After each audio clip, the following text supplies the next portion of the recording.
Hello and welcome to Radical Engagements, and we're continuing through our discussion of Adrienne Rich's essay, Raya Dunayevskaya's Marx. I would strongly urge you to listen to the first one on this one. While I don't think this essay is particularly difficult to listen to read, there's a lot of context and a lot of time-specific context that'll help you understand some of the tensions here. I appreciate that Rich writes so clearly. I always have. I mean, I told you I named a podcast after one of her books of poetry and one of her poems. But nonetheless, I think this is an interesting way to go back and engage with what was developing in the New Left to the left just before it, which Raya Dunayevskaya was both of an older left, but was still a figure for the New Left, just like Adrienne Rich is not as big of a figure anymore. I've actually been surprised, like how kind of fast her legacy has faded outside of poetry world. She was a major poetic figure. She's also a major left figure, and while a lot of the people around her are still kind of red, like Audre Lorde, she seems to have been slightly disfavored after her death. I say slightly. I mean, she's still super important. Back to the text. The first thing to strike a reader ranging through Dunayevskaya's books is the vitality, combativeness, realism, and patience of her voice. Hers is not the prose of a disembodied intellectual. I generally agree, although I don't always agree with that. Some of her stuff is a little bit tough to read. She argues, she challenges, she urges on, she expostulates. Her essays have a spontaneity of an extemporaneous speech. Some of them are, or of a notebook. You can hear her thinking out loud. I would agree with that. She has a prevailing sense of the ideas as flesh and blood of the individual thinker, limited by his or her individuality, yet carrying on a conversation with the world. I don't think so. I don't know that she actually thinks the individual thinker, Dunayevskaya thinks the individual thinker is that important. I don't think she thinks it's unimportant either, but that doesn't seem like a Marxist humanist way, a very Hegelian way of viewing the world. The thought of a philosopher is the product of what she or he has lived through. And I keep saying, Dunayevskaya did not think that experience was the only thing driving a person's relationship to what the period that a world was in. It was actually the entire world gestalt, including what one was not experienced. The subjectivism is part of Dunayevskaya's worldview, but it can't be reduced to it. But Rich really seems to want to do that because it's very important to a kind of post-New Left subjectivist way of viewing standpoint epistemology, frankly. Anyway, we can already tell I'm going to be praising this essay and also really disagreeing with it. All right. Marxism and Freedom, 1957, is a history of the process of Marxist thought, as it evolved out of 18th century philosophy and Hegel's dialectic through mass political movements in the 19th century, and as it became adapted and modified by Engels, Trotsky, Lenin, and finally in Dunayevskaya's word, totally promoted by Stalin. The legacy of the New Left, which is the claim that Marx was fine and Engels was Paul, and then by the time you get to Stalin, you got Constantine, for the Christian metaphor. Anyway. She traced the shift in Marx's ideas from the workers' state with no separation of manual and mental labor to Lenin's failed attempt to create a workers' state, to Stalin's creation of a corporate totalitarian state run by a communist party, which he defined as a counter-revolution. That's too easy, but this is where I'm talking. That's too easy, but it is the common New Left reading, except for the New Communist movement, who were all Maoist. Anyway, she saw in the East German workers' strike of 1953 and the Hungarian Revolution of 1956, evidence of the continuing revolutionary spirit in Eastern Europe, which was to capture the world attention in the upheavals of 1989.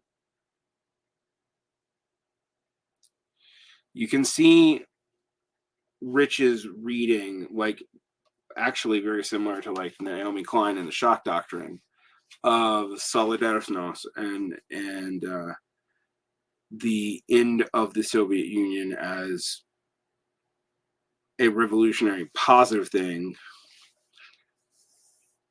without dealing with the after effects. Now, I think depending on when you're talking, this is more defensible than it would be like in the late 2000s. I don't think you could defend this in the early 2000s without some very thick anti-communism going on. And maybe there is some of that in Rich. I mean, Rich says that she would have balked at the idea of Marxism in her youth. It's too male. And Marxism and Raya Dunayevskaya grapples in the face of the Stalinist legacy with the question, what happens after? What happens after the old oppression has been successfully resisted and overthrown? What turns revolutionary leaders into tyrants? Why did the Russian Revolution turn backwards on itself? How do we make a continuing revolution, the revolution in permanence, in which this cannot happen? She is passionate about, quote, the movement from theory to practice and from practice to theory as a living process, and about which is necessary for new voices speaking for their own freedom to be heard and listened to. If a movement is to keep on moving. Yeah. This is hard to read because it's clearly written. She had the capacity, when people learned in Western philosophy and theory, including Marxists, to respect and learn from other kinds of thinking and other modes of expression. Those of the third world, of the ordinary militant women, of working class people who are perfectly aware that theirs is alienated labor and that know how to say it without the political indoctrination. Maybe Dunayevskaya would claim that she originally learned this from Marx.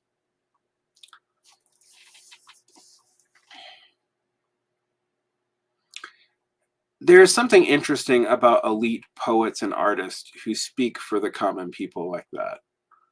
I mean, I do think Adrienne Rich, I don't think she was one of these people who didn't put her money where her mouth is as far as like dealing with the third world, supporting Black people, etc.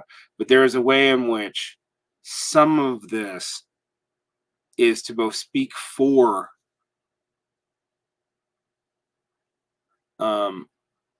the common people and also to develop from it. It's an interesting thing to think about.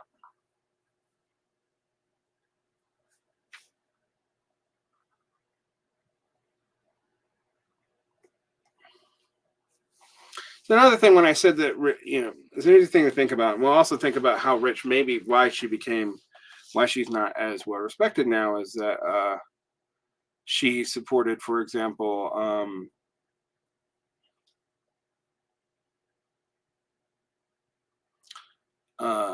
Janice Redmond Transsexual Empire book, for example. So one of the things about being in a particular time period is the time period often moves against you too. Do you listen when that happens? Anyway, that's not here for this. It's just something to think about while I'm thinking out loud about why did Rich kind of fall out of popularity as theorist. Marxism freedom has it. Oh, I've already read that. Women's liberation was not yet a focus, although already in the 50s, long before women's liberation was not yet a focus, although already in the 50s, long before Marxism's freedom was written, Dunayevskaya had keenly attuned to the women's leadership and presence in both within and outside radical groups. In Miners' Wives, 1950, she notes that while the press depicted women as bravely going along with the strike, they were in fact activists, sometimes pushing the men. In long unpublished essay in 1953, she sharply criticized the Socialist Workers' Party for failing to recognize that women who had streamed by the millions into the factories in the United States during World War II were a concrete revolutionary force searching for a total reorganization of society. By continuing her sick revolution at home, women were giving a new dimension to politics. Women's Liberation and the Dialectics of Revolution, page 34. I don't know why Rich put her sick in there. I'll read that again. By continuing her sick, that's Rich. revolt daily at home. The women were giving you dimensional politics. I don't know why she's correcting that. That's a political statement by grammar that I'm not understanding. Perhaps it's not a mere oversight that this essay remained.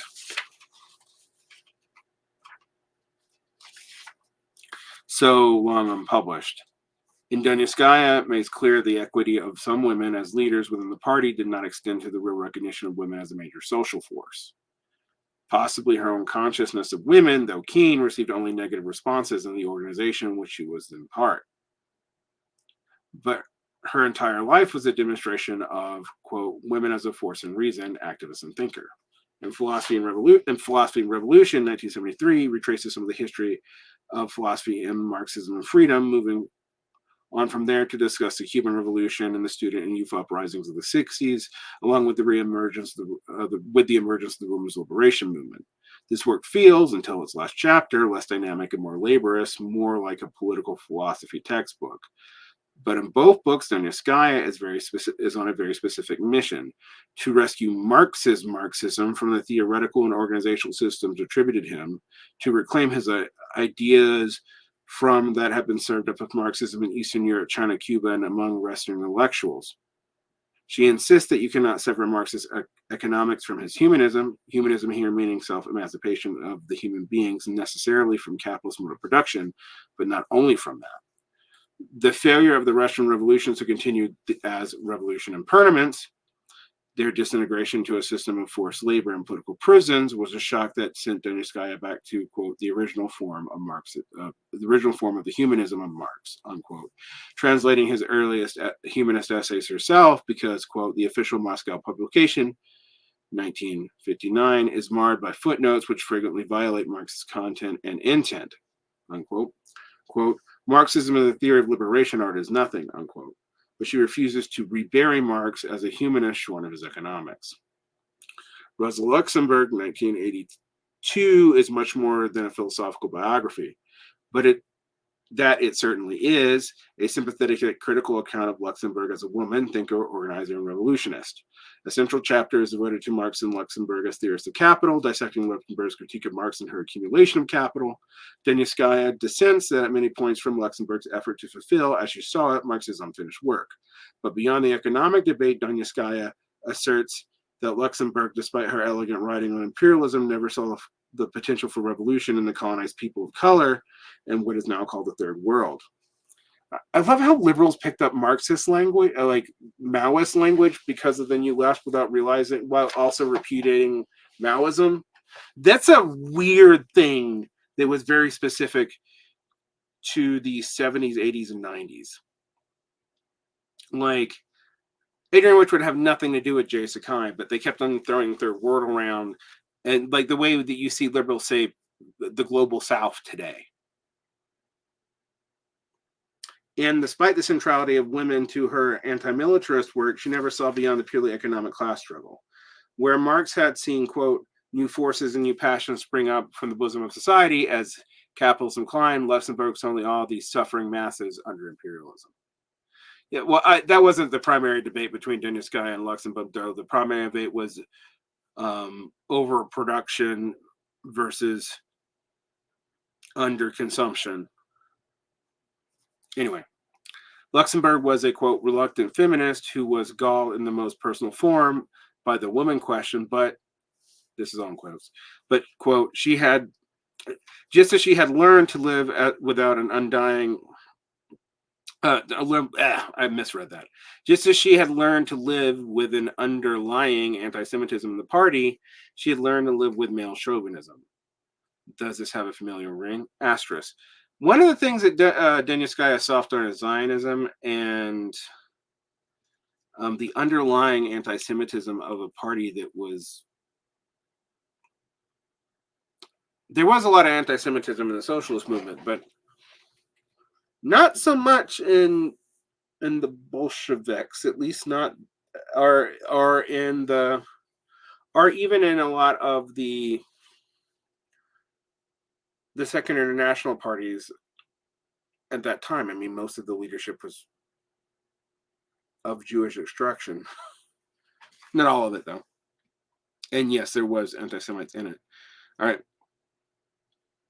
In particular, she lived with the figure of August Bebel, a self-proclaimed feminist who wrote of her wretched female squirts of poison, and Victor Agler, who called her the poisonous bitch, clever as a monkey. However, when she was arrested in there is something about this time period where people will latch on to people's bad interpersonal behavior and take that as a summation of their political beliefs. And this, I think, stems from the personalist political, which I do think had some legitimate course to, because a lot of people were vile in their private relations, and spoke well on feminist issues publicly, etc. And that's where that comes from. But it seems very weird to, like, someone said something poisonous once, and we're going to take that as, although the second one, I admit, has a extremely misogynistic undertone. I don't want to underplay that.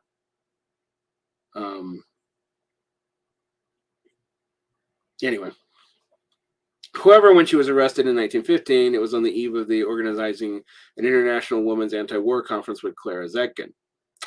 Of their relationship to Dunayevskaya says, far from Luxemburg having no interest in the so-called woman question, and far from Zetkin having no interest outside of that question, both of them were determined to build a women's liberation movement that was concentrated not only on organizing women workers, but having them develop as leaders, as decision makers, as independent Marxist revolutionaries. I'm going to asterisk that because some of the stuff I've read from Zetkin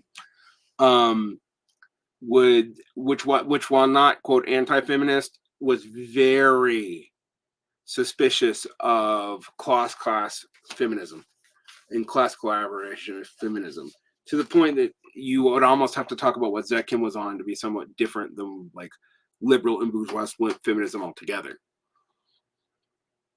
Of course, Adrienne Rich would call that white feminism, but such is the life.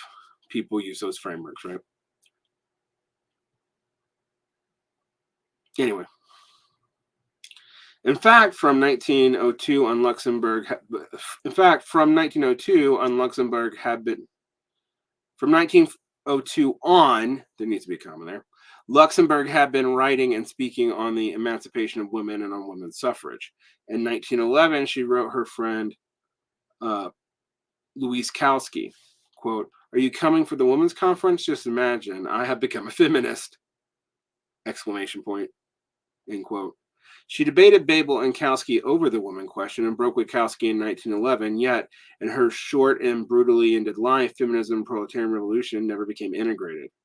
Dunayevskaya is critical of Luxemburg, but also impatient with present-day feminists who want to write her off. And I think we forget this. There's been in the 90s and aughts, there was this returning to people like Luxemburg particularly, but also Zetkin later. I remember around the end of the aughts, people started talking about Clara Zetkin and Colin Tai.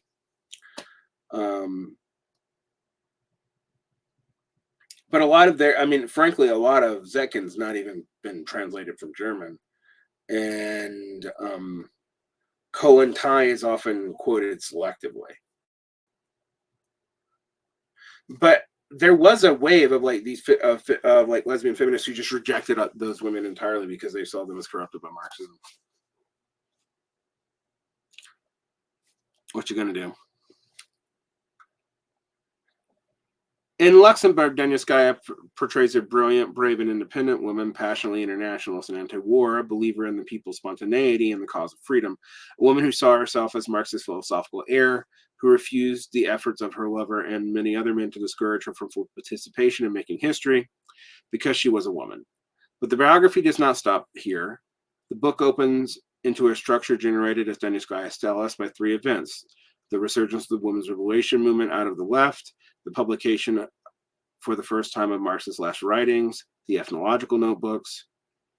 Those are interesting, by the way. And the global national liberation movement of the 70s that demonstrated to her that Marxism continued to have meaning as a philosophy of revolution. Luxemburg's life and thought become a kind of jumping off point into the present and the future, which she saw and didn't see, her limitations as well as her understandings. We can learn from her mistakes, says Dunayevskaya, as beginning of developing the themes which she will pursue in women's liberation and the dialectic of revolution. In the 35-year collection of essays, interviews, letters, lectures, you see Dunayevskaya going at her central ideas in many different ways. Agree or not with her analysis here, her interpretation there. These working papers are some kind of the most tingling, invigorating writing since the days of women's liberation, when writing and organizing most often went hand in hand. In her irresistible depiction of the woman and movement across the world and through history, Dunayevskaya really does hold an international perspective. She chides and criticizes Simone de Beauvoir, Sheila Rothbottom, Gerda Lerner. She praises Wuthering Heights, Room One's Own, and the Three Marias of the New Portuguese letters, the poetry of Gwendolyn Brooks and Audre Lorde. She says Natalia Trotsky went further than Trotsky. She chastises Engels for diluting and distorting Marx, and for post-Marxists and feminists for accepting Engels' origins of the family as Marx's own words of women and men. I think that funny because Engels actually, whether or not you reject origins of the Engels' origins of the family, Marx actually, from his letters, had a more limited view of women than Engels did, and to blame that on Engels in particular seems bullshit, frankly.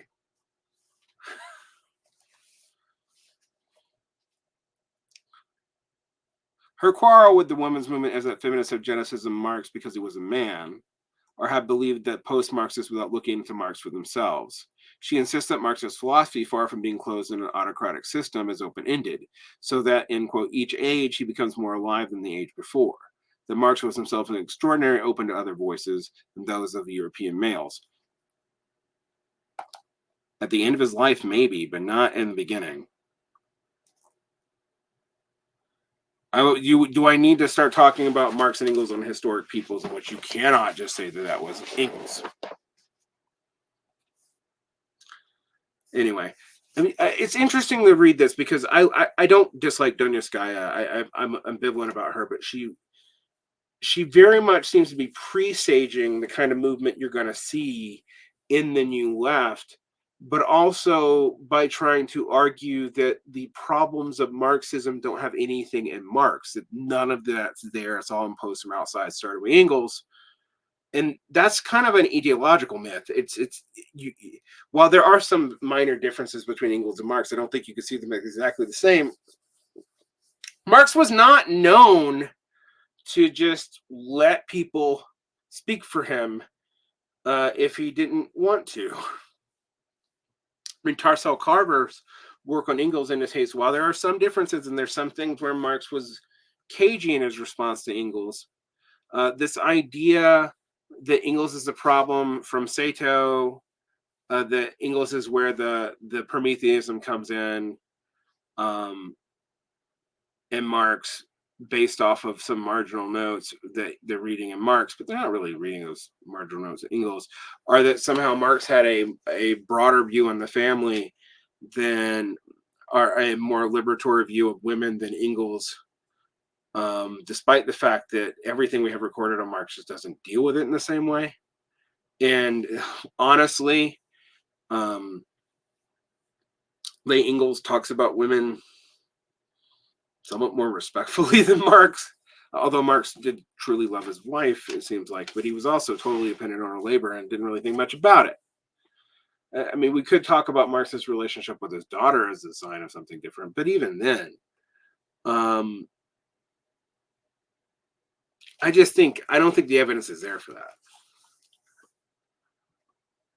If anything, I've always thought that the problems of Engels' origins of the family is not Engels' sexism, it's that he's actually taking a relatively non-sexist reading of very sexist kinship materials out of early anthropology and trying to do something with that. I mean, Engels' origins of the family actually talks about women, the oppression of women leads to the creation of the first class. That's it's hard to say that Engels was was the less progressive one, was the secret misogynist of the two of them or something. Anyway, but why do we need Marx anyway? Dunayevskaya believes he is the only philosopher of total revolution, that the revolution will touch and transform all human relationships, that it is never-ending revolution and permanence. Permanence not as a party-led state that has found all the answers, but as a society of who people participate in both government and production, and whose division of manual and menial labor will be ended. We need such a philosophy as a grounding for organization, since, as she says in Rosa Luxemburg, quote, without a philosophy of revolution, activism spends itself in mere anti-imperialism and anti-capitalism without ever revealing what it is for. Which I agree with Raya on. Raya's quote about there is actually correct, but I also have a hard time squaring that with the we don't make blueprints for the future element of Marxism. Dunayevskaya bases her claims for Marx in her reading of his entire work, but she attaches special importance to the ethnological notebooks, only transcribed and published in 1972, and also very late in Marx's life. Marcel Mostow makes a lot of deal out of this too. As showing that the very end of his life, and as is his early writings, he is concerned with humanism, not simply of class struggle, but the values and structures of pre-capitalist, non-European societies, and the relationship of the sexes in those societies. In those manuscripts jotted between 1881 and 1882, Marx reviewed the anthropological, ethnological writings of Lewis Henry Morgan. Engels based his origins on Marx's notes on Morgan, and John Budd Fair, Henry Maine, and John Lubbock. And indeed, as I read the notebooks, Marx seems to be on search for how gender has been structured in the pre-capitalist Trappist societies. Marx didn't go along with the ethnologists in their definitions of the savage as measured against the civilized. Capitalism doesn't mean progress, and the civilized are also damaged. He saw civilization as a divided condition, human subjectivity divided against itself by the division of labor, but also divided from nature. I agree with that.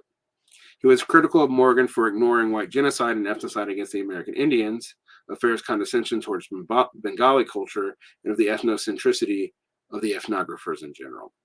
Yeah, like I said, Masamuso takes us up at the end of Marx's life. It's a push back on the historical people's talks in the middle of Marx's life, stuff that Marx never totally recounts, but you do see that towards the end of his life, he's moving away from it. And that's frankly impressive, because most people get more conservative as they come closer to dying.